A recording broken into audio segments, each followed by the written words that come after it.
They were invisible, no fame, no wealth, just a heart full of pain and a spark of courage that changed a city forever.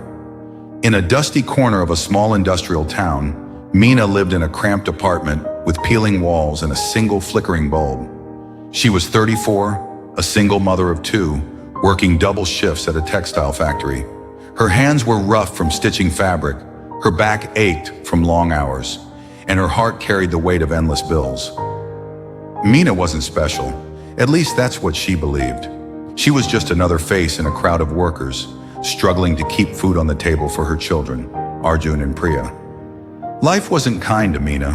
Her husband left when Priya was a baby, leaving her to raise two kids alone. The factory paid barely enough to cover rent, and every month she skipped meals so her children could eat.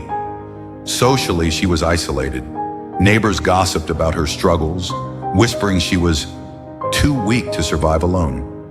Emotionally, Mina battled a quiet storm. At night, she'd sit by her children's bedside, watching them sleep, and wonder if she was failing them. What kind of mother can't give her kids a better life? She'd ask herself, tears staining her pillow. Mina's biggest fear wasn't poverty, it was that her children would grow up believing they were worth nothing. The town was harsh, its streets littered with broken dreams. Kids dropped out of school to work in factories, trapped in the same cycle Mina knew too well. She saw it in Arjun's eyes, the way he stopped talking about becoming a doctor. At 14, he was already talking about quitting school to help her pay bills. That broke her heart more than any bill collector ever could. One evening, Mina overheard a group of mothers at the factory. They were talking about their kids, how the local school was crumbling, leaking roofs, no books, teachers who barely showed up. Mina stayed silent, but something stirred inside her. She remembered her own childhood dreams of learning, dreams crushed by poverty. She thought of Arjun and Priya, their futures fading like the town's rusted signs. Someone should do something, one mother said. The others nodded, but no one moved. Mina felt a knot in her stomach. Why not me, she thought. Then just as quickly, doubt crept in. Who am I? Just a factory worker. I'm nobody. That night, Mina couldn't sleep. Her mind raced with self-doubt. She had no money, no education, no connections. What could she do? But then she thought of her children's faces, their fading hope. She thought of the other kids in the town, trapped in the same cycle. The knot in her stomach turned into fire. She didn't have power, but she had a voice, and she decided to use it. The turning point came the next morning. Mina stood outside the factory during the lunch break, her hands trembling. She spoke to a small group of workers, her voice shaky but clear. Our kids deserve better. The school is failing them. If we don't act, who will? The workers stared, some skeptical, others curious. A few laughed. You're dreaming, Mina, one said. We're not important enough to change anything. But a few nodded, their eyes lighting up. Mina felt a spark of hope.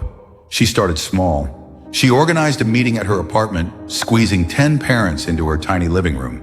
They shared stories of their kids' struggles, bullying, broken desks, teachers who didn't care.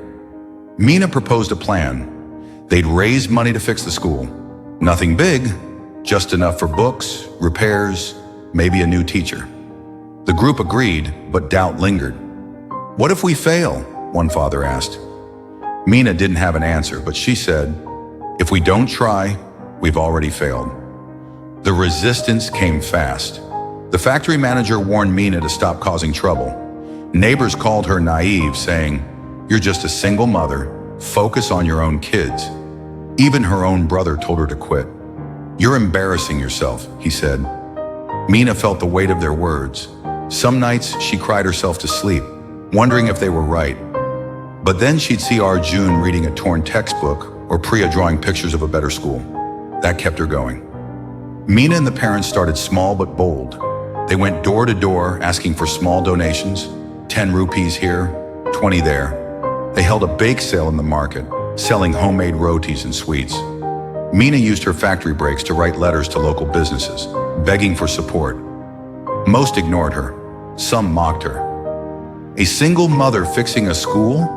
Ridiculous, one shopkeeper said. But a few listened. A local carpenter donated wood for desks. A retired teacher offered to volunteer. Slowly, the movement grew. The real breakthrough came when Mina wrote a letter to the town's newspaper. She poured her heart into it, describing the school's decay and the children's fading dreams. To her shock, the paper published it. People started talking. Strangers donated books, paint, even money. The parents' group grew to 50, then 100. They repaired the school's roof, bought new books, and hired 2 new teachers. Mina wasn't leading alone anymore. The community was behind her. But the fight wasn't easy. The local government pushed back, saying the parents had no right to interfere with the school. Officials demanded permits, threatened fines. Mina's group faced harassment. One parent was fired from his factory job for causing a stir. Mina herself was called to the manager's office and warned she could lose her job. Fear gripped her. She wasn't a hero, she was just a mother. But she thought of her kids, of all the kids. She kept going. 2 years later, the school was unrecognizable. The roof was fixed, the walls painted bright.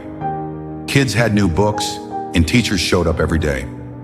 Arjun started talking about becoming a doctor again. Priya drew pictures of a classroom full of smiling kids.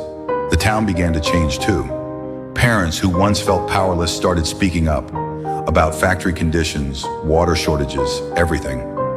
Mina's small spark had lit a fire. Mina never became famous. She still worked at the factory, still lived in her small apartment. But her courage changed a generation. Kids who might have dropped out were now dreaming of college. Parents who felt invisible found their voices. The town wasn't perfect, but it was alive with hope. The moral? You don't need to be powerful to make a difference. You just need to care and act. Mina was ordinary, just like you or me, but her small steps, her stubborn heart, turned a broken school into a beacon of hope. If she could do it, maybe you can too. What's stopping you? What spark is waiting inside you?